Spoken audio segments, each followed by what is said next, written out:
সকালবেলায় উঠে গোপাল সোনাকে আগে দেখো সুন্দর করে সাজুগুজু করিয়ে দিলাম, আর সমস্ত দেবদেবীদের দর্শন করিয়ে দিলাম। আর সকালবেলায় উঠেই প্ল্যান করেছি যে যাব ভাইজির হচ্ছে জামা কিনতে, কারণ ভাইজি বাড়িতে আসার পর কিছুই দেওয়া হয়নি আর কি পুচকু সোনাকে। তাই আজকে ভাবলাম যে জামা কিনে নিয়ে আসি, কারণ কদিন রেমাল ঝড় আর ওই পরিস্থিতি এতই খারাপ ছিল, কারণ হচ্ছে ঝড়ের তাণ্ডব আর তারপর বৃষ্টি, সোনাইকে নিয়ে বেরোনো মানে খুব কষ্টকর ছিল। দোকানপাট ঠিকঠাক বসেছে কিনা তাও জানি না।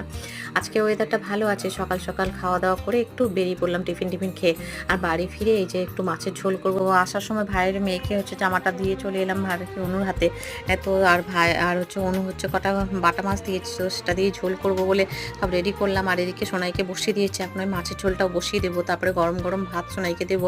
সকালের কিছুটা উচ্ছে ভাজা আছে, আর হচ্ছে তোমার তরকারিটা কিছুটা আছে, এখন শুধু হালকা পাতলা ঝোলটা করব। তো এখন রান্না বান্নাও হয়ে গেছে, সোনাই স্নান হয়ে গেছে, আমের চাটনি দিয়ে মাছের ঝোল দিয়ে উচ্ছে ভাজি দিয়ে সোনাইকে খাইয়ে দিয়েছি। তারপরে সোনাইকে ফল দিলাম আর